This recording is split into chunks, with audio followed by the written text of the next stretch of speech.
महाराष्ट्र केसरीचा थरार आणि ज्यांची माळशिरस तालुक्यामध्ये खडूसला फार मोठी तालीम आहे म्हणजे त्यांच्या वडिलापासून आहे आणि सांगलीला भोसले शाळेला घडलेले कीर्तिमान्य पहलवान NS कुस्तीकोच महादेवजी ठवरे पाटील आज गेली 3-4 दिवस मी तुम्हाला गॅलरीमध्ये पाहतोय की त्यांचे पट्टे चांगले गाजायला लागलेले आहेत, वेगवेगळ्या जिल्ह्यामध्ये प्रतिनिधित्व करतायत.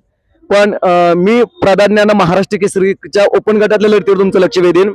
माती विभागामधनं महेंद्र गायकवाड आणि सिकंदर शेख येतोय, मॅट विभागातनं जयदीप पाटील आणि हर्षवर्धन सदगीर येतोय.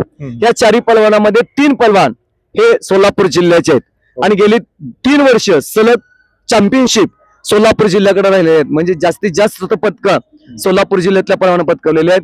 याबद्दल काय सांगाल तुम्ही?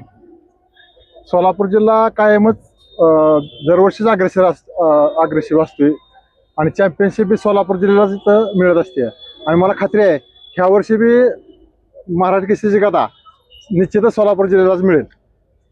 अगदी महाराष्ट्राला तसंच वाटतंय बरं का, कारण जयदीप तुफानी लढत चाललाय, धक्केदायक निकाल द्यायला लागलाय. सिकंदर तर या बारीनं जोमानच म्हणतोय की फॉर्च्युनर गाडी मीच नेणार. महेंद्र नंतर गेली 2 वर्ष चांगलीच तयारी केलेली आहे, जणू फॉर्च्युनर गाडी मीच घेऊन जाणार, ही गदा मीच घेऊन जाणार. कारण सिकंदरकर आणि महेंद्र या कुस्तीकडं सगळा अखंड हिंदुस्थानाचं लक्ष लागलेलं आहे. कारण ही कुस्ती फक्त आतापर्यंत 2दा आलेली आहे. एकदा 2023च्या कोथरूडच्या अधिवेशनमध्ये, त्यानंतर अहिल्यानगरला सोन्याच्या गदेसाठी आणि बराच काळखंड गेला. त्यानंतर पुन्हा ही कुस्ती माती भागात पाहायला मिळणार आहे. या कुस्तीकडे कसं बघताय तुम्ही? दोन्ही बी तुल्यबळ पैलवान आहेत.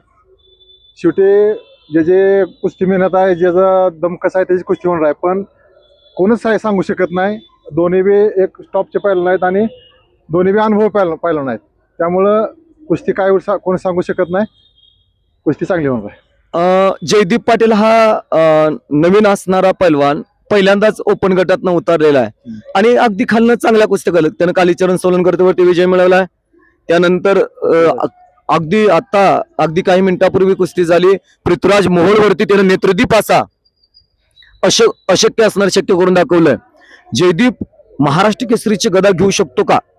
हो, त्याच्याकडे ते स्केल आहे. त्यानं आतापर्यंत जे धक्कादायक निकाल त्याने आता बघितलं, त्यानं जर पृथ्वीराज मोहोळला तर असं चितपट पाडलं, त्याच्यामुळं निश्चित असं वाटतंय की तो धक्कादायक निकाल महाराष्ट्राला देऊ शकतो आणि गदेचा मानकरी होऊ शकतो. त्याच्यासमोर आव्हान कसं आहे तुम्हाला मी सांगतो.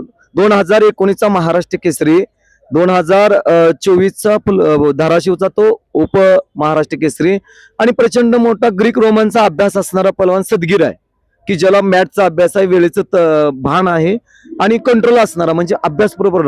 हा झाला मातीमधनं फायनलची लढत. पुन्हा ओपन गटातली लढत होणार आहे, म्हणजे मातीतनं येणारा विजेता आणि मॅटवरनं विजेता येणारा पुन्हा मॅटवरती लढत होणार आहे. पुढे इकडे सिकंदर किंवा महेंद्र येणार आहे, तिथेही पुढे मोठं आव्हान आहे जयदीपच्या समोर आणि इथंही थोडं मोठं आव्हान आहे. हे आव्हान तो कसं पेलू शकेल काय? आताच त्यानं पृथ्वीराज मोहोळला हरवलं, तो पण महाराष्ट्र केसरी होताच, त्याला पण भरपूर अनुभव होता. पण ताकदीच्या जोरावर त्यानं एवढ्या मोठ्या बलाढ्य पृथ्वीराज मोहोळला हरवलं, त्यामुळे तो कुणाला पण हरवू शकतो हे त्यानं सिद्ध करून दाखवलेलं आहे. अगदीच तुम्ही अभ्यासपूर्वक सांगितलं. कुस्तीज ध्यास युट्यूब चॅनलला तुम्ही दिलेल्या बाईट बद्दल मनापासून धन्यवाद. कॅमेरामन दीपक पवार सह मी निवेदक परशुराम पवार सांगलीकर, आपलं मनापासून धन्यवाद.